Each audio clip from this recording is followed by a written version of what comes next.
crescendo of noise. Jeff Larentovich, it's saved! LA Galaxy submerged beneath the Colorado Rapids. And Tim Howard, the hero of a World Cup, is a hero on his home patch as well.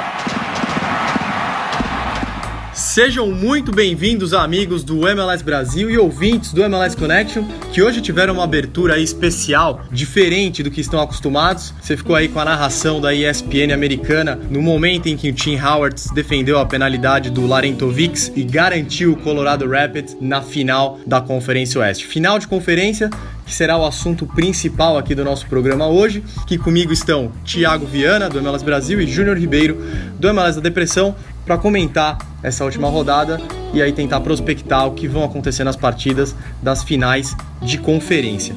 Antes da gente falar dessas partidas, vamos falar um pouquinho de outros assuntos que movimentaram o mundo da bola nos Estados Unidos. Thiago tem algumas informações bem legais pra gente, alguns números bem representativos sobre o crescimento da Major League Soccer. Conta aí pra gente, Thiago, uma notícia bem bacana aí pros torcedores, não é? Exatamente, Paulo. Ontem eu tava levantando alguns números aqui, tava pesquisando, né, já que a temporada tá acabando, o ano de 2016 tá acabando e é muito importante pra gente aqui do portal saber como é que foi a temporada, não só aqui no Brasil, que pra gente é interessante, mas também nos Estados Unidos, né, que é o mais importante na realidade pra Liga, mas alguns dados que chamam bastante atenção, isso são coisas que a gente já tinha escrito em alguns outros textos, mas que vale a gente falar, né? Segundo a Forbes, as equipes, né, das franquias da MLS terminaram o ano aí com valor médio de 185 milhões de dólares. Então são 18% a mais do que o ano passado, 18% de crescimento em um ano. E se a gente for levar em conta aí os últimos 8 anos, né, em 2008, a melhor equipe, a melhor franquia mais bem ranqueada nesse ranking da Forbes, aí ela tinha um valor de apenas 37 milhões de dólares. Então, ou seja, de 2008 até hoje, um valor de 400%, uma valorização de 400%. Sem contar no aumento da audiência de televisão, jogos na televisão transmitidos nos Estados Unidos que tiveram aí o alcance de 1 milhão de pessoas acompanhando pela TV. A MLS vem crescendo muito e já começa a incomodar um pouco, né, as grandes ligas aí. Eu gostaria também de saber de vocês, o que vocês veem, porque foi uma discussão que eu joguei no LinkedIn, no Facebook, a galera começou a responder bem, e eu queria saber de vocês, que acompanham também o futebol nos Estados Unidos comigo, e a gente faz esse trabalho juntos, se vocês acham que a MLS tem potencial para encostar, por exemplo, numa MLB, que está perdendo um pouco não perdendo, né, mas tá ficando um pouquinho para trás, assim, no gosto principalmente das crianças, o beisebol, quanto à média de público, o que vocês veem, né, desse crescimento da MLS? Não sei se vale o debate aqui pra gente rápido falar. Bom, acho que o beisebol com a MLB talvez seja o principal alvo da Major League Soccer, principalmente com questão de chegar e ultrapassar, seja em receita, em público, em respeito interno e externo. Claro que vai ser muito difícil você, pelo menos, chegar próximo de uma NBA, de uma NFL, até porque são ligas já estabilizadas, são ligas conceituadas, são ligas onde os campeões são ditos como campeões do mundo, ou seja, eles não são tratados só como campeões norte-americanos, são campeões do mundo para eles, e a liga tem um respaldo mundial para que isso seja, entre aspas, uma verdade. Se o time for campeão da MLS, ele é campeão dos Estados Unidos no máximo. Então, pode ultrapassar a Liga de Beisebol, mas ainda vejo a NHL, a NFL, a NBA um pouco à frente. Mas isso já é um caminho tremendo para a MLS. A gente lembra que é uma liga que tem 20 anos, é de 96. Mas não foram só caminhos de coisas boas, como vem acontecendo nos últimos 4 anos. Vale lembrar que a MLS viveu um período de sonhos até 2000. Foram 2 títulos continentais, eram equipes que conseguiam trazer jogadores de renome, tanto da futebol norte-americano que estavam na Europa, como jogadores como Carlos Valderrama. O cara poderia estar muito bem na Europa, poderia ter vindo jogar aqui no Brasil, no México, mas ele foi jogar em equipes da Flórida. Jogou no Colorado Rapids, inclusive. E em 2001 houve a falência, claro, foi por 2 dias, mas a liga faliu. Houve realmente uma retomada, ninguém nunca ficou sabendo dessa questão da liga falir até alguns meses atrás, como quando o filho do Lamarrante divulgou isso a público, que realmente a liga passou por esse momento difícil em 2001, e de 2002 até 2006, início de 2007, a liga também passou por um período quase nulo com relação à repercussão internacional. A partir da chegada do Beckham, depois do Blanco, depois do Thierry Henry, o crescimento da seleção logo após 2009, naquela final contra o Brasil na Copa das Confederações, o soccer foi começando a crescer, o pessoal foi começando a tomar interesses, e empresários que investiam em outros ramos começaram a passar a olhar o futebol de uma maneira bem diferente. Vale lembrar que o Toronto entrou na MLS pagando uma taxa de 10 milhões. Hoje, para você entrar na liga, é 200 milhões. São 200 milhões. Então, é uma diferença muito grande. Antes, o cara pensava 15, 20 vezes em entrar na MLS. Hoje, o cara já vê a MLS como um investimento garantido, porque sabe que a liga vai dar muito dinheiro. Então, acho muito interessante esses números. Não gosto de comparar com a NFL, com a NBA, com outras ligas, porque já estão estabilizadas. E a MLS tem menos de 20 anos e só a partir de 2007 que a liga começou a realmente crescer. Ainda passou por um período complicado no início do século, mas eu acho muito bom esses números, muito interessante. Eu acho que a liga tem um período aí, daqui a uns 5 anos, que tende a crescer ainda mais. E cabe aos clubes, cabe aos proprietários, cabe aos torcedores, ao comissário, ao pessoal da Federação dos Estados Unidos, só alimentar ainda mais esse sonho que a gente também compartilha, que é o sonho de ver o futebol norte-americano crescer cada vez mais. Não só a MLS, mas também as ligas menores e as seleções, masculina, feminina e, claro, a categoria de base revelando vários jogadores para o futebol europeu. Eu tô com o Júnior, eu penso de uma maneira bem similar, ainda mais levando em consideração aí essa parte final da análise dele, onde a liga tem apenas 21 anos e sendo que só nos últimos 9 que realmente começou a colher os frutos, a crescer de uma maneira significativa. Para passar a MLB, a liga de beisebol, eu acho que é uma questão de tempo. Eu não consigo ver a MLB batendo com a MLS por muito mais tempo e a MLS fatalmente vai passar a MLB e por um motivo simples, mas que foi muito bem trabalhado pela MLS. Os Estados Unidos hoje é o país que conta com o maior número de praticantes de futebol, soccer, abaixo dos 20 anos de idade. A MLS ela se preocupou muito em atingir as crianças e o público jovem para justamente formar torcida a longo prazo. E são frutos que já começam a ser colhidos, porque aquelas crianças do início dos anos 2000, hoje já são adolescentes, já são jovens que realmente vão ao estádio, praticam futebol e buscam esse esporte também quando entram na universidade.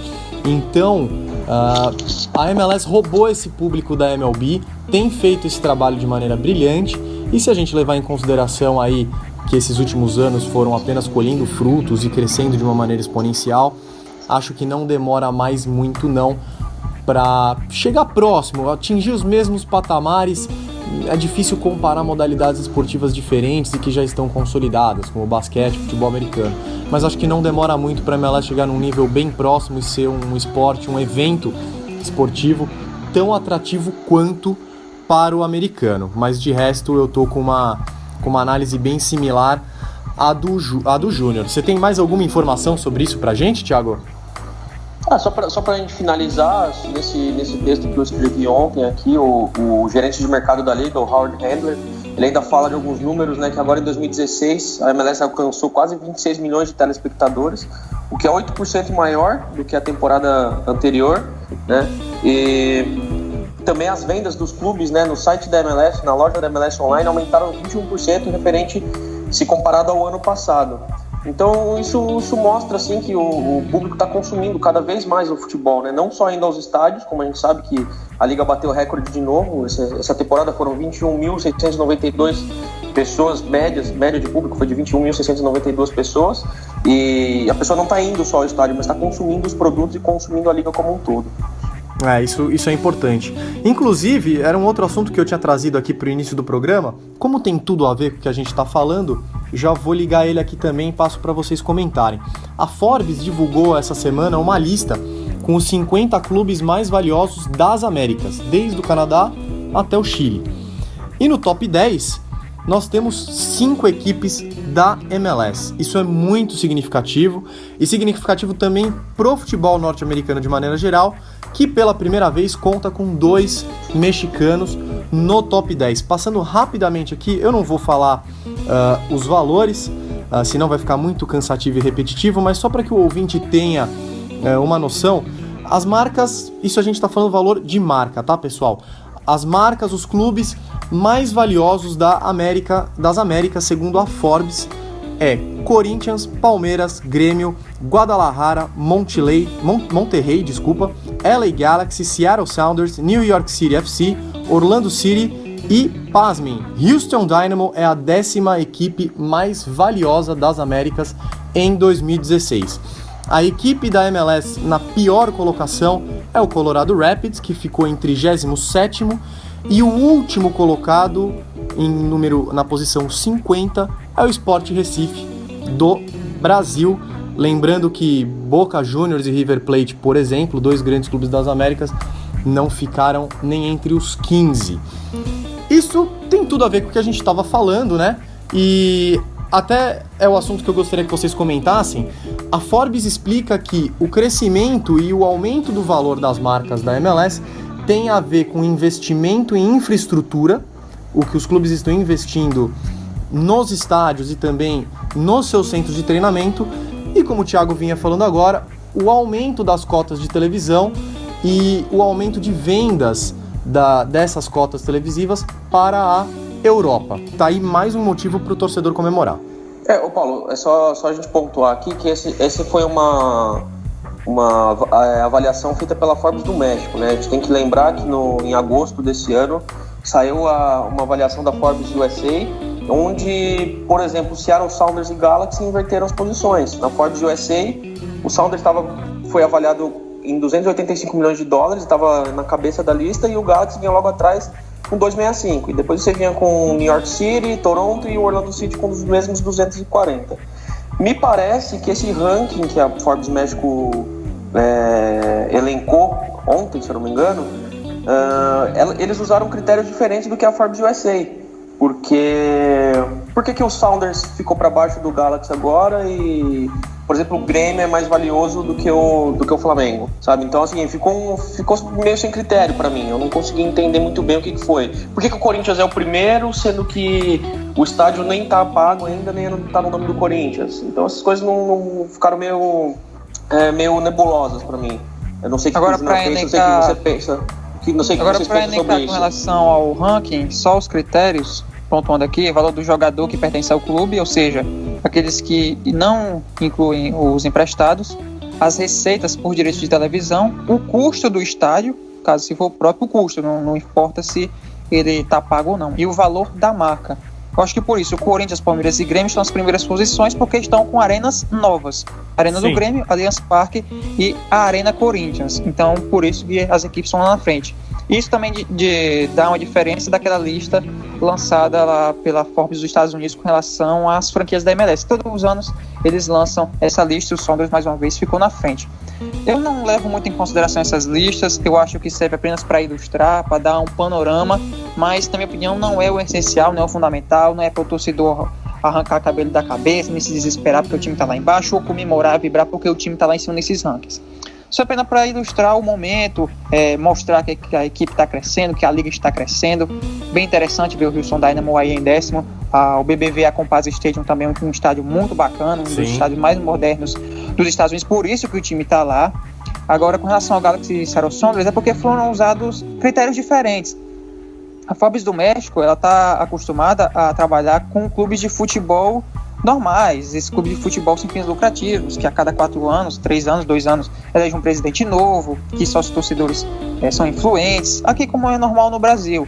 E a Forbes dos Estados Unidos, quando lançou aquela lista meses atrás, ela trabalhou no universo de franquias, no universo da MLS, levando critérios que existem apenas dentro da liga, apenas na Major League Soccer.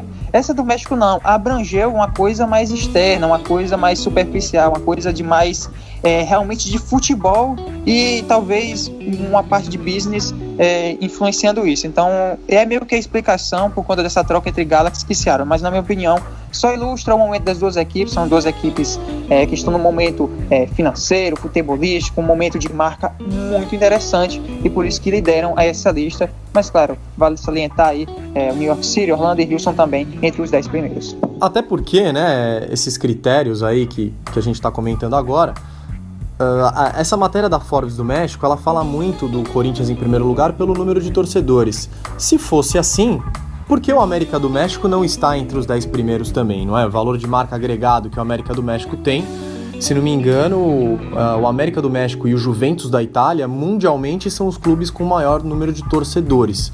Então, o América do México deveria estar aí também entre os 10 primeiros pelo valor que representa e pelo valor de marca agregado que tem em todo o território nacional.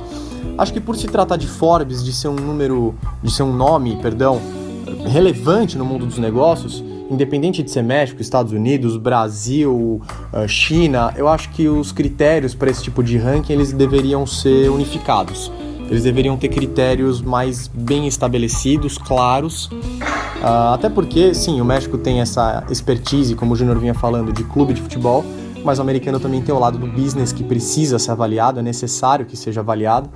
Eu vou aí, não que alguém vai me escutar, mas fica aí a minha crítica para a Forbes. Eu acho que esses critérios eles precisam ser unificados até para um melhor entendimento e a gente poder de fato ter um ranking confiável aonde avaliar valor agregado de marca, que é uma coisa cada vez mais habitual no nosso futebol. A gente tem que entender também que isso são valores estimados, né? E a Forbes ela avalia tudo como se fosse uma empresa. Então, independente de ser clube de futebol, associativo ou não, ela vai trabalhar como o mercado manda, né? E são importantes esses rankings, não querem dizer a verdade, mas eles são importantes porque o mercado se baseia por eles. Então, eu acho que quanto mais assertivos eles forem e mais unificados nos critérios eles forem, melhor para todo mundo. De qualquer forma. Com certeza, até porque tem empresas que vão olhar esses rankings e vão pensar duas vezes em investir num clube.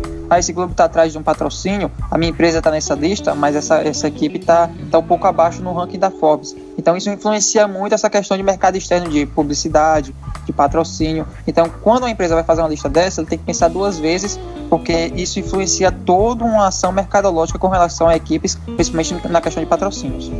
Como eu ia dizer agora, de qualquer forma, é importante para o futebol norte-americano de maneira geral que no top 10, 7 equipes sejam da América do Norte. Isso é muito representativo, independente dos critérios.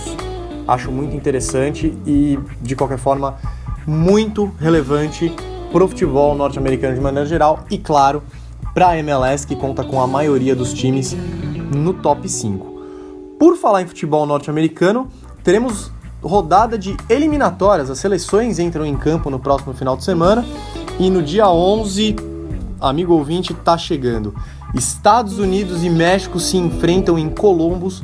Jürgen Klinsmann convocou a equipe que irá enfrentar México e em seguida a Costa Rica no hexagonal final da CONCACAF. Vou dar os meus 2 destaques, positivo e negativo dessa convocação. Já passo a bola para o Júnior comentar a convocação. Omar Gonzalez na zaga dos Estados Unidos. Precisávamos reforçar esta defesa. Acho ótimo o retorno de Omar Gonzalez à seleção. E o ponto negativo é que foi confirmada a lesão. Jordan Morris não defenderá a seleção dos Estados Unidos. Tenta se recuperar a tempo para a final da Conferência Oeste entre Seattle Sounders e Colorado Rapids. Júnior, a palavra é sua. O Alan Gordon foi convocado para a vaga do Jordan Morris. Nem eu concordei com isso, viu? Para deixar bem claro, eu acho que o Alan Gordon não merecia essa vaga. O Dempsey faz muita falta, né, pessoal? Falando a verdade aqui, infelizmente esse problema do Dempsey veio para quebrar não só o Seattle Sounders, mas também para quebrar a seleção dos Estados Unidos. Ele seria talvez o titular aí ao lado do Joseph Dora. Mas como o Jordan Morris sofreu essa distensão muscular, o Alan Gordon foi chamado. Eu chamaria o McNerney, como muita gente estava falando, um atacante que tem uma qualidade até razoável, para suprir essa ausência de momento.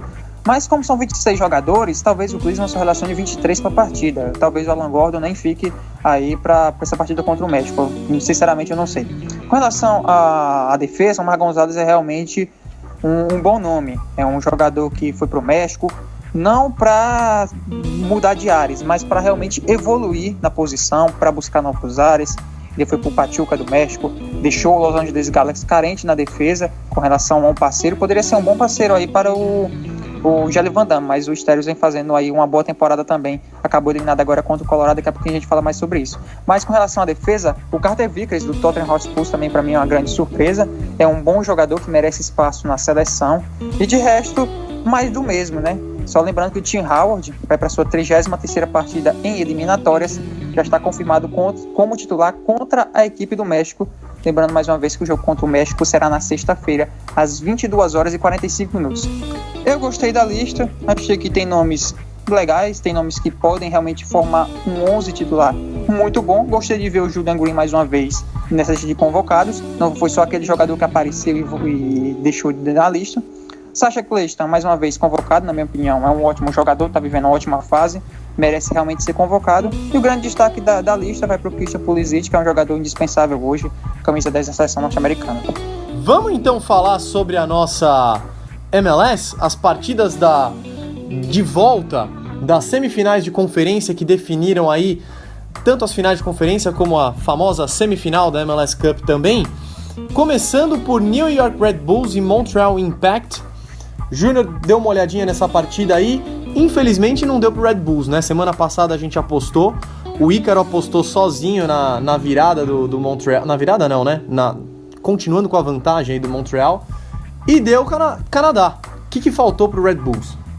Deu Canadá. Realmente, vamos ter uma final de conferência canadense. Primeiro começando com o Montreal Impact. Tinha tudo pro Red Bulls passar para a próxima fase, né? Mas meio que um desvio de percurso acabou dando um ânimo a mais para a equipe do Montreal. Foi 2-1 para a equipe canadense, agregado 3-1. Jogo de ida, obviamente, foi 1-0 para o Montreal. Aos 19 minutos, cedo na partida ainda, pênalti do Bush no Verón. Aí o torcedor do New York Red Bulls pensou, agora vamos para cima, vamos marcar um gol, vamos atrás do resultado e é só questão de tempo da gente eliminar a equipe do Montreal. Mas não foi bem assim. O Sacha bateu e o Bush pegou no canto direito dele, ou seja, foi uma defesa que mudou realmente a história do jogo. A equipe do Red Bulls teve dificuldades, teve problemas, estava ansiosa, errou alguns passes bobos, a bola não chegava ao Bradley Wright Phillips com a qualidade que chegou na temporada regular. O Sacha quase abriu o placar, mais uma vez, uma ótima chance dele aos 42 minutos, mas não conseguiu. O chute, a curva saiu para fora, a curva foi à direita, passou aí perto do gol, mas não foi na direção da meta. E no segundo tempo, aí veio a equipe do Montreal aproveitando as chances. Aos 50 minutos, o Piatti acertou um chutaço e aí alterou o placar, fez 1-0 para o Montreal. Aos 76 minutos, após muito bater, muito pressionar, colocar a equipe ao ataque, o Bradley Wright Phillips empatou o jogo. Aos 84, já no final do jogo, quando o New York Red Bulls se lançou à frente, tentou marcar seus gols em busca da classificação, ficou um buraco atrás. O Drogba, muito experiente, soube aproveitar os espaços, esperou a marcação passar por completa para o seu lado e rolou para o Piatti. E o Piatti, na cara do gol, todo mundo já sabe, é caixa. Bela jogada. O Piatti é um jogador realmente diferenciado. Chegou a 20 gols na temporada. Na minha opinião, eu coloco ele quase no topo. Tá lá em cima das maiores contratações da história da MLS. Foi o cara que realmente mudou uma franquia. O Montreal Impact era aquele time que você via como esse time aí, se der um vacilo, esse time vai acabar ficando embaixo da tabela por várias temporadas. Mas ele mudou. O Montreal aproveitou uma vaga através da Copa do Canadá numa CONCACAF Champions League, com a ajuda do Piatti, para poder reanimar, dar uma sobrevida à sua franquia. E a franquia vai crescendo cada vez mais. Então é realmente um jogador que chegou e mudou a história da franquia. Sobre o Red Bulls, falando agora do outro lado da história, o lado que foi eliminado, os Red Bulls não mostraram a confiança que tiveram na temporada regular. O time parecia completamente perdido no segundo jogo. Esse jogo de volta, realmente, o Red Bulls tinha tudo para eliminar o Montreal, mas não conseguiu. O pênalti foi um detalhe, mas o jogo em si do Red Bulls foi de pressão, mas foi de muitos erros. O time não conseguiu caprichar nas finalizações. É aquele jogo em que você consagra o goleiro, né? Você dá chute fraco, o goleiro pega, você cruza mal, o goleiro sai lá em cima e pega. Então é onde você consagra o goleiro adversário. E claro, o time se perdeu após esse pênalti desperdiçado. Então, New York Red Bulls 1, Montreal Impact 2. Montreal Impact está na final da Conferência Leste. Eu tive a mesma impressão que você. Eu senti a equipe bem ansiosa e um tanto quanto abatida depois que desperdiçou, né, a cobrança de pênalti. O Bush fez a defesa. Aí já deu pra sentir que o time não tava jogando daquele jeito, acabou não dando. E não acho exagero da sua parte não, Júnior, eu tô com você. O Piatti é uma das maiores contratações da MLS, sim. Um cara que sozinho conseguiu mudar o patamar de uma equipe, eu tô com você nessa.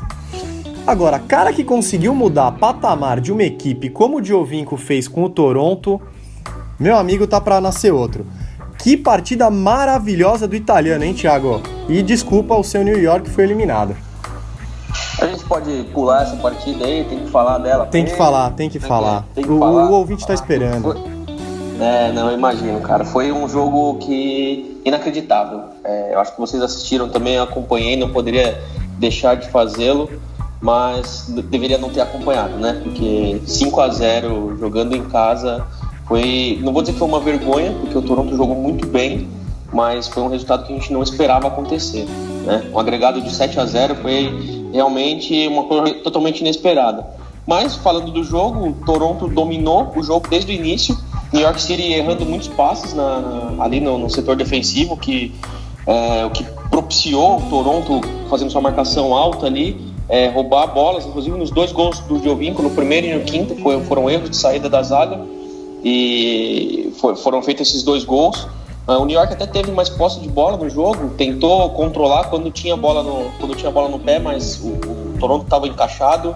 O Greg Vanney estava com aquele mesmo esquema de 3 zagueiros, 5 jogadores no meio de campo e 2 atacantes, e anulou bem o meio campo do New York City.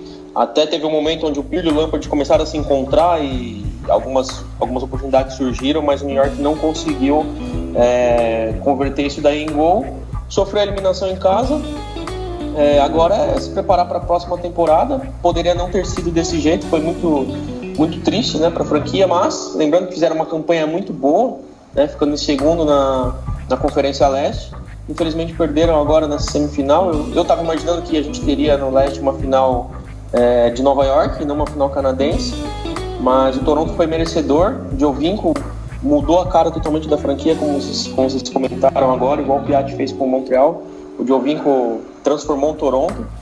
O outdoor encaixou muito bem com ele ali na frente, Bradley no meio, o próprio Osório jogando muito bem também. E agora vamos para essa final do Leste. Não tem muito o que falar do New York, eu torço pro New York, gostaria que tivesse ganhado, não ganhou.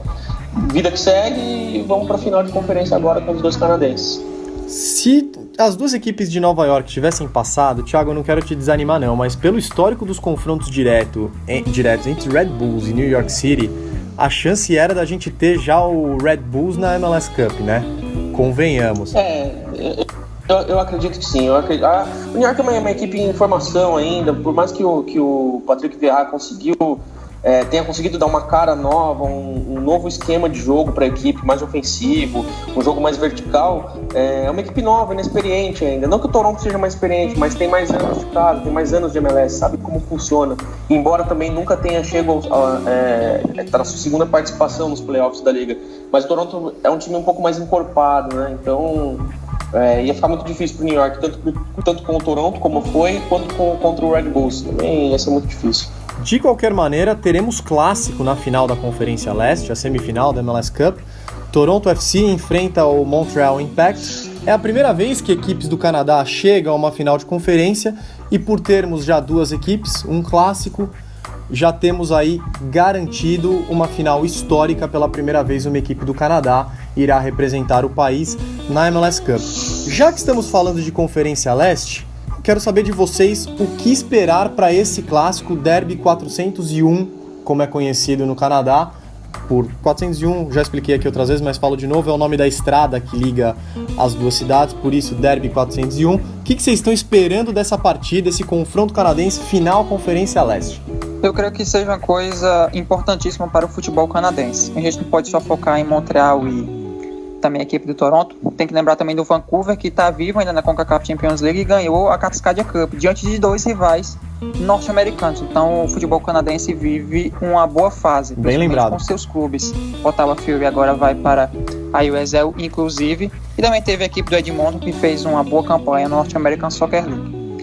Com relação a Toronto e Montreal, melhor disputa impossível, que é um clássico nacional, o maior clássico do Canadá. Em um momento em que o Canadá realmente precisa mostrar força na Major League Soccer. Vale lembrar que algum tempo atrás o pessoal do Canadá até reclamava que a MLS dava meio que um olhar diferente para o país. Às vezes comemorava demais uma data norte-americana e esquecia dos canadenses, o pessoal reclamava no Twitter, e isso há uns 3-4 anos atrás. Então realmente a Liga mudou sua postura, melhorou a relação com os canadenses, e agora é a hora de provar de campo com esses 2 times. Vai ser um clássico muito interessante. De um lado tem Giovinco, do outro tem Drogba, mas não ficam só nesses 2 jogadores. Outdoor, Bradley, no outro tem Bush e Inácio Piatti. É o clássico no momento certo. Pelas regras da Liga, não teremos esse jogo no MLS Cup, até porque é impossível, os 2 são da Conferência Leste. Mas o máximo que podemos ter é na final de conferência, que ela aconteça lá. E vai acontecer, na minha opinião, que chega no momento muito bom. Favorito não tem porque é clássico, mas além disso, porque são duas boas equipes, são duas equipes que têm valores coletivos bons, valores individuais melhores ainda. Claro que tem um ou outro ponto negativo, claro que um lado da defesa do Montreal realmente é fragilizada, principalmente com a falta de lateral direito. Já o Toronto conseguiu se achar no 3-5-2, mas ainda peca em alguns momentos na partida, o meio-campo não consegue se acertar. É bem interessante essa partida, eu vou ficar ansioso realmente para os dois jogos. O primeiro vai ser no Olímpico de Montreal, expectativa de mais de 60 mil pessoas, então a minha expectativa realmente está lá em cima para esse jogo. Eu espero que tanto o jogo de ida como o jogo de volta fiquem na história da Major League Soccer, aquele que você vai listar os melhores jogos de playoffs, que essas duas partidas estejam nessas listas. Eu ia até fazer esse comentário, Júnior. Eu vou te perguntar agora então, confirmado, Estádio Olímpico será o palco do primeiro jogo? Tá, com certeza. Esse jogo aí vai acontecer no Big O, o Estádio Olímpico lá de Montreal, que foi também palco aí do jogo entre Montreal e América lá na CONCACAF Champions League. Então é um palco que realmente o Montreal usa para grandes exibições e, na minha opinião, perfeito. Lembrando que um estádio próprio, um estádio muito bacana. Leva para o Estádio Olímpico, é grama sintética? Mas é um palco que merece realmente receber esse clássico. E que vai encher a casa, né? Lembrando que na final da CONCACAF colocou 61 mil pessoas no estádio. E é justamente isso que eu ia perguntar pro Júnior, se ele acredita que teremos clima de final de Champions League lá dentro do Olímpico de Montreal. Eu espero que tenhamos clima de final de Libertadores, com o pessoal loucaço, com um copo de cerveja na mão, com um sinalizador, com o cachorro entrando em campo. Se o cachorro entrar em campo aí, amigo, pode carimbar que é o maior jogo de playoffs da história, porque pra mim só falta isso. O cachorro tem que entrar em campo pra ele merecer carimbada. Essa liga tem futuro, assina o papel, 2 vias, vai lá no cartório e pronto. Mas tem que ter um clima de Libertadores e para mim esse jogo é fundamental, que os torcedores façam realmente o mesmo clima daquele jogo lá contra o Pachuca, se não me engano, lá na CONCACAF Champions League, em que o Porter marcou um gol no último lance. Agora, Thiago, Montreal fazendo a primeira partida em casa, quero que você faça uma análise mais técnica. O que você espera do Toronto como visitante nesse primeiro momento e qual você acha que vai ser a postura do Montreal jogando em casa? Você acha que, acho que é meio óbvio, vai pra cima, ainda mais se o estádio tiver 61 mil pessoas gritando. Agora, eu tô curioso para saber mais a postura do Toronto. Depois dessa goleada pra cima do New York, como é que você acha que a equipe do Giovinco vai se comportar? Olha, Paulo, eu acredito que o Toronto ele vai manter a forma que ele tá jogando, porque tá dando certo. Um time muito ofensivo, muito bem organizado, embora tenha algumas falhas no meio de campo, como o Júnior disse, mas tem um dado interessante que mostra que nos jogos fora de casa, o Toronto ganhou do Montreal nessa temporada. E o Montreal ganhou do Toronto fora de casa também. Ou seja, foram 5 jogos entre as duas equipes, com 2 vitórias do Toronto, uma fora e uma em casa. O Montreal, quando ganhou do Toronto, foi fora de casa e tivemos 2 empates. Então, assim, vai ser um jogo que a gente não sabe o que vai acontecer, mas voltando ao assunto da postura do Toronto, eu acredito que o esquema vai ser mantido, o foco vai estar totalmente em jogar em cima do Giovinco, porque o Giovinco está fazendo a diferença, isso aí eu acredito que não vai mudar no Toronto, e eu acho que eles não vão se intimidar em jogar no Olímpico com essas 60 mil pessoas empurrando o impacto para cima do Toronto. Eu acho que eles vão manter a forma de jogar deles, vão vir forte como vieram dentro do Yankee Stadium para cima do New York City, vão tentar impor seu ritmo de jogo para sair com pelo menos um resultado positivo para eles ali. Não acredito em vitória, mas se saírem de lá do caldeirão ali com pelo menos um empate, 100 gols, vai ser uma boa vantagem para levar para Toronto essa decisão. Eu tô com você, eu acho que vai ser mais ou menos isso que vai acontecer mesmo. Agora vamos viajar, vamos para a Conferência Oeste, para a gente poder finalizar esse programa falando o que vai acontecer do outro lado do país. Júnior, rapidamente, análise. Infelizmente o nosso LA Galaxy foi eliminado, mas também não teve nem como não ter simpatia pelo Colorado, né? Que golaço e cada defesa do Tim Howard. Era até difícil torcer contra. Conta aí pra gente como é que foi essa eliminação do LA Galaxy, Colorado Rapids, primeiro finalista da Conferência Oeste. É isso aí, Colorado 1, Los Angeles Galaxy 0, jogo que aconteceu lá no Colorado, na casa do Colorado Rapids. Esse jogo foi bem interessante porque a equipe do Colorado, logo no primeiro tempo, abriu o placar com o Gash e foi um golaço. Foi realmente um grande gol, um dos maiores gols aí da pós-temporada da MLS. Foi um gol que animou realmente a torcida, animou aí os torcedores, e foi aquele gol que levou a partida para a prorrogação. Não tivemos nada, e aí, nas penalidades, deu a equipe do Colorado Rapids. Rapidamente falando sobre essa partida, principalmente com relação à questão dos pênaltis, tivemos de um lado Tim Howard e do outro Brian Rowe. Isso aí já é um ponto mais do que positivo para a equipe do Colorado. Tem um grande goleiro e o Galaxy tem um goleiro que é muito contestado. Com relação ao Tim Howard, eu gostaria de fazer até um comentário especial a respeito do goleiro. O Galaxy poderia ter matado esse confronto no primeiro jogo, como a gente bem lembrou no programa passado. Só que o Galaxy parou no Tim Howard e na metade do segundo tempo praticamente administrou o resultado. O Galaxy poderia ter feito 3-4 e matado o confronto, mas não fez isso, principalmente graças ao goleiro Tim Howard. No jogo de volta, o goleiro manteve o bom nível, ele é realmente um goleiro que ainda mantém a ótima forma, principalmente com a idade, parece que melhora com o passar dos anos. Ele passou de um período muito difícil no Manchester United, passou a ídolo no Everton, saiu do Everton um pouco contestado por algumas falhas, mas manteve realmente o bom nível, e chegou no Colorado Rapids com status de estrela, e vem mantendo esse status, vem aumentando ainda mais o seu respeito. Ele é um jogador que é muito bem visto pelos torcedores, não só de futebol em si. Se você pegar um cara que só acompanha basquete, ele sabe que Tim Howard é um grande goleiro, tem uma história muito vasta na seleção norte-americana e em competições europeias com o Everton e também com o Manchester United. Com relação agora à cobrança de pênaltis, Ashley Cole e Laredo Vicks cobrando pelo Galaxy, enquanto que os melhores do Colorado bateram primeiro. Outro ponto positivo para o Colorado, que na minha opinião, acho que nenhum técnico do mundo vai colocar o Ashley Cole para cobrar um pênalti desse, né? E ele quase que recuou pro Tim Howard, botou um pouquinho de força, colocou um pouquinho do lado, e aí ele foi e defendeu. O Laredo Vicks, coitado, botou a bola com força no canto, mas não deu certo. O Giovanni dos Santos, muito se esperava dele, e acabou botando a bola lá na lua. Quase que a bola vai bater em South Park. Foi feio. Desculpa a brincadeira. Mas o Gerrard, que é tão cornetado, questionado por suas atuações, pelo sono, por não correr mais, por não marcar mais, por não ser aquele jogador que é do Liverpool, foi lá e cobrou o pênalti. Se não é um problema, converteu. Agora a gente tem que ressaltar, principalmente a equipe do Colorado. Tem uma defesa muito boa, jogadores que tiveram temporadas consistentes, não só essa, mas em 2015 também. Eles são poucos falados. Eles são os jogadores sem tanta mídia. Então, você tem o Miller, que é um jogador do Colorado Rapids, tem o Watts, o Schomberg, tem o Bush também. E no meio campo tem o Cronin e tem a ajuda do Jones, Jermaine Jones, que poderia ter jogado o primeiro jogo. O Colorado poderia ter até um desempenho melhor, mas finalmente o Paulo Mastroeni colocou o Jones como titular nessa e deu certo. Aí no ataque, ele até colocou um time interessante, o Letu, o Doyle, o Gash e o Bad. Então foi um time realmente bem montado e foi montado para ganhar o jogo, para conquistar a classificação. Infelizmente o Gash se machucou, saiu no intervalo. O Donovan também saiu no intervalo. Vou até procurar saber o porquê que ele saiu no intervalo. Entrou o Laredo Vicks, tirou um jogador ofensivo para colocar um volante, perdendo de 1-0. Poderia muito bem ter buscado a classificação. Mas a classificação está em ótimas mãos. Um time que merece muito.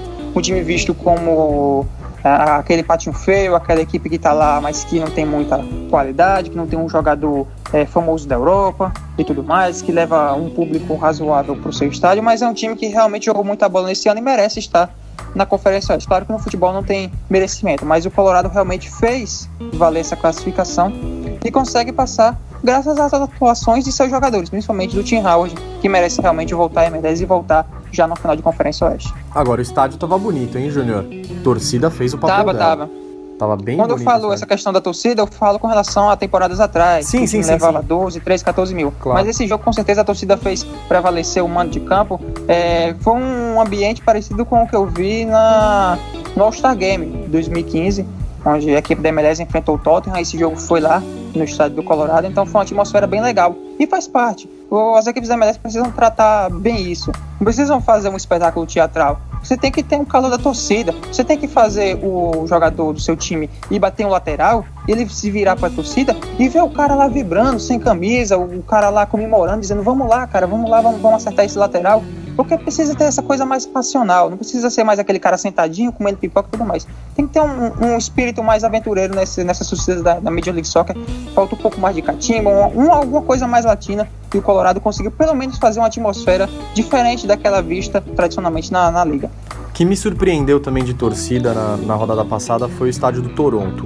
Bem quente. Apesar de ser no Canadá, trocadilho falho esse, né? Me desculpem a piada sem graça, mas apesar do clima frio do Canadá, a torcida tava quente, o estádio tava lotado. Foi espetacular de ver. Foi bem bacana de ver a torcida do Toronto também, bem nesse estilo que o Júnior tava falando. Agora... Se alguém ainda tinha que escolher um time, se alguém vem acompanhando a temporada de 2016 por completo, mas ainda não escolheu um time pra torcer, com certeza esse cara agora torce pro Toronto FC. Ah, sim, pensei isso também.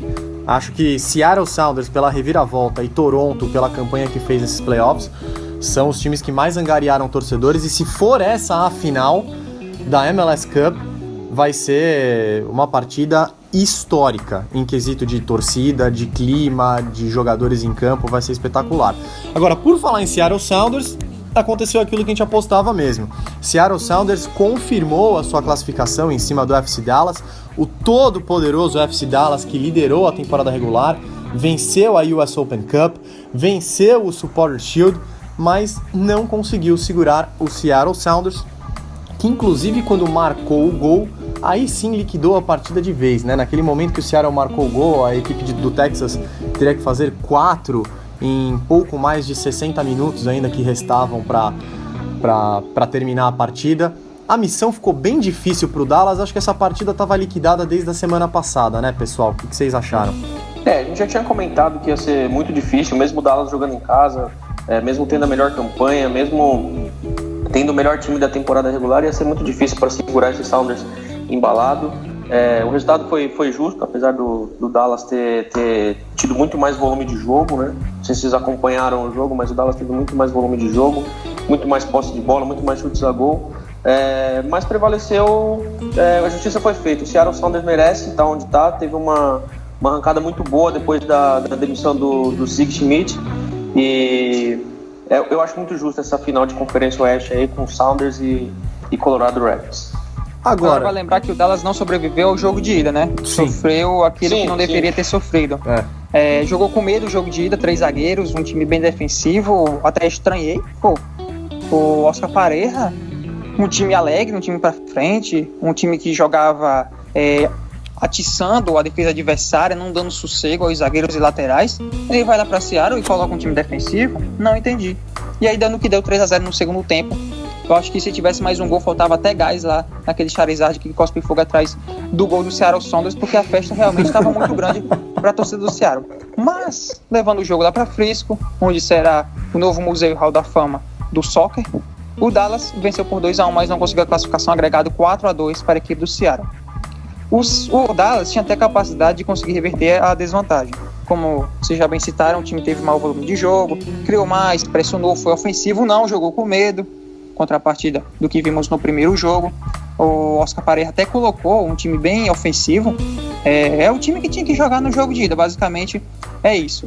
Mas aí veio um erro do Zimmermann na lateral, um erro que não pode acontecer em jogo de mata-mata, não interessa se é MLS, se é Champions League, se é Copa da Inglaterra, um erro daquele de um zagueiro não pode acontecer, e aconteceu.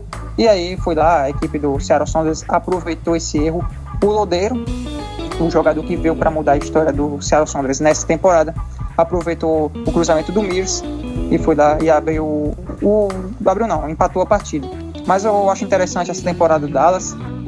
O Dallas, porém, essa eliminação foram feitos importantíssimos e devem servir de exemplo para a próxima temporada. Um time bem montado, arrumado taticamente e com peças que sabem jogar a Major League Soccer. Os resultados com certeza estão aparecendo. Espero que mantenham a base para 2017 e tragam uma estrela para compor, para aparecer na mídia. Pô, quem sabe, investe no Van Persie, Dallas. Investe no Van Persie, traz o Van Persie lá do Fenerbahçe. Seria um bom nome? Ventila-se o nome do Schweinsteiger. Pois é, traz o Schweinsteiger ali para melhorar, dar um toque refinado nesse meio campo, fazer ali uma trinca com a Costa, com o Gruezo também. E Júnior, imagina ali. Essa, diz o Podolski que se o Schweinsteiger for pra MLS ele vai junto, imagina essa dupla no Dallas. Traz o Podolski também pra tocar um tambor, pra tirar uma selfie lá no Texas. Porque nos últimos anos de carreira dele é só tirando foto, o tambor. É tipo o Robinho da seleção, só que na Alemanha. O Podolski eu tenho a impressão que ele vive... Batista, vamos dizer assim. O Podolski ele vive um fim de carreira faz 10 anos, né? Que eu só vejo ele ser convocado pra seleção pra aparecer em foto, pra fazer festa no vestiário. Ele entra, o Lô coloca ele em campo quando o time já tá ganhando de 5-0, aí ele agita a torcida, sai pulando na lateral. O Podolski, ele vive um fim de carreira há 10 anos. Ele ia se divertir tanto, né, mas ia ser legal de ver. É sério. É um showman, né? É um showman. Se ele já é assim na Europa e na seleção da Alemanha, imagina ele na MLS. Ele ia fazer gol, ele ia jogar bem, e ele ia movimentar as redes sociais da MLS de um jeito que o americano gosta dessas coisas. Puta, ia ser legal demais. Imagina isso. Agora, comparando aqui o comentário com relação ao Dallas, que isso sirva de exemplo para a próxima temporada, que o time tenha ambição. Finalmente o Dan Hunt viu que tem um time na mão e que ele pode fazer a história com esse time. Então esse time, o Dallas, tem que jogar para valer, tem que jogar para ganhar, não pode ser apenas um coadjuvante, um figurante na liga. Ele viu que montando um time sem um jogador decadente da Europa, só com jogadores que sabem jogar MLS, investindo em jogadores jovens, investindo na categoria de base, tirando jogadores de outros times da MLS, vale lembrar também, tirou o Rosales, tirou o Ruti, tirou jogadores de outros times, é isso que tá faltando na MLS. Não é trocar um jogador qualquer lá do seu elenco por 2 escolhas no futuro draft, ganha, não. É tirar um cara que é importante do outro time e botar no seu. Isso é concorrência legítima de futebol. Você tem que contratar o seu jogador tirando do outro, porque o seu time se reforça e o outro fica fragilizado. O Portland não se classificou porque não tinha o Ruti, tinha o Melano lá. O Melano é um jogador fraco. E o Ruti, que é um bom jogador, foi jogar no Dallas. Então espero que o Dan Hunt, junto com toda a equipe, o staff do Dallas, veja que eles têm um time na mão, tem um ótimo técnico, tem uma torcida que vai ver um estádio reformado, pelo menos parte dele, e vai ter uma temporada 2017 que, na minha opinião, vai ser uma temporada de expectativa muito alta. Espero que o Dallas concretize essa minha expectativa, porque ganhou 2 títulos importantes. Eu tenho como minha competição favorita, fora aqui do Brasil, também a Copa dos Estados Unidos. Na minha opinião, é uma competição que tem que ser valorizada ao máximo. E também ganhou a Supporter Shield, o melhor time, o time mais regular da temporada desse ano de 2016. Então espero que o pessoal do Dallas aproveite esse bom momento, mantenha o time para 2017 e vão colher muitos frutos ainda, que é a MLS Cup, na minha opinião, para o Dallas se manter dessa forma, é só questão de tempo. Thiago, rapidinho, que a gente está estourando de tempo aqui. O que você espera para essa partida final da Conferência Oeste? Vou deixar essa análise na tua mão, hein? Colorado Rapids e Seattle Sounders, o que você acha que vai acontecer nesta primeira partida que acontece em Seattle? É isso mesmo? Eu tava com medo de falar besteira, mas é em Seattle mesmo. Fala aí o que você acha que pode acontecer. Eu acho que vai ser um ótimo jogo, né? Não tem como esperar menos disso. O Colorado, para mim, foi o time que surpreendeu. Eu tava acreditando que o Galaxy ia passar. Mas agora que chegou na final da Conferência Oeste, tudo pode acontecer.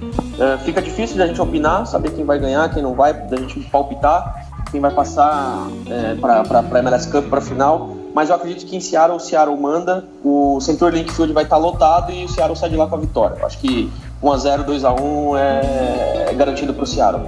Tá aí, por jogar em casa e ter aquele apoio massivo da torcida, ainda mais com essa reviravolta toda que o time viveu nos últimos meses, eu acho que é um resultado bem provável. Júnior, só sim ou não? Vitória do Seattle? É provável. Tudo indica que sim, mas o Colorado não é bobo nem nada, pode arrancar aí um empatezinho fora de casa. Mas tudo indica que o Seattle vai vencer essa primeira partida, joga em casa. Na minha opinião, tem peças individuais, principalmente no ataque, melhores que da equipe do Colorado. Mas eu não vou cravar nada. O Colorado já provou que pode mudar a história aí, tanto na temporada regular como nos playoffs.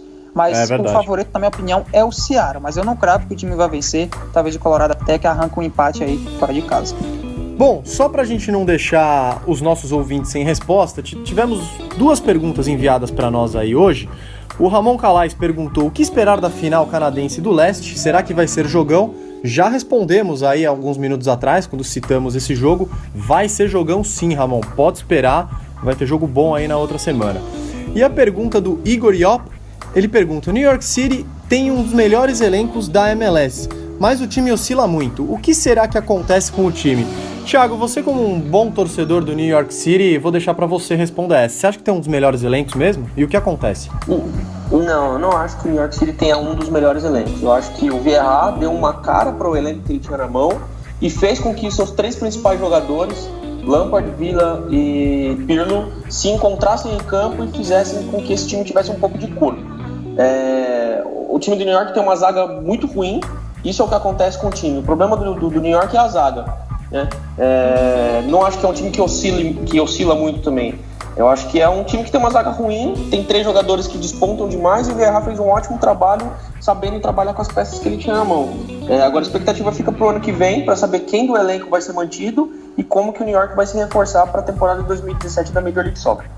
Tá, então, Ramon e Igor, muito obrigado pela participação de vocês. E amigos ouvintes, infelizmente chegamos ao final de mais um MLS Connection, mas acompanhe sexta-feira, clássico Estados Unidos e México. Depois teremos ainda os Estados Unidos visitando a Costa Rica na segunda partida das eliminatórias desta data FIFA. E na semana que vem voltaremos falando exclusivamente de seleção, já que a MLS deu uma paradinha por conta dos jogos da seleção e aí das eliminatórias da CONCACAF. Tá bom? Agradeço demais a sua audiência. Não deixe de acessar o mlssoccer.com.br e tem acesso aí ao maior portal da América Latina a falar do soccer totalmente em português. Só para finalizar, Thiago, rapidamente, o que está à venda no site agora, a novidade no MLS Brasil? Agora a gente criou 2 camisas comemorativas e promocionais e exclusivas de 2 franquias aí, né? Alusivas às 2 franquias que estão fazendo aí na nossa visão as melhores campanhas, né? Nessa fase final da MLS, que é do Seattle Sounders e do Toronto FC. Então se a pessoa entrar lá no nosso portal, vai ver 2 bannerzinhos no site, um lá em cima e um do lado direito, só clicar, fazer a encomenda da camisa e a partir do dia 10 de dezembro a gente já vai estar entregando isso aí na casa de todo mundo, pra galera curtir aí as suas camisas de suas franquias preferidas. E mais pra frente a gente pode lançar de outras equipes também. Então entra lá, dá uma olhada e faz o teu pedido. Tá dado o recado então, novidades no site do MLS Brasil. Siga-nos nas redes sociais, siga também o MLS da Depressão, aí coordenado pelo Júnior Ribeiro, sempre com informações humorísticas do soccer e também com muito conteúdo. E do mais, nos vemos na semana que vem. Eu sou o Paulo Canova, um abraço e uma boa semana para todos. Fui!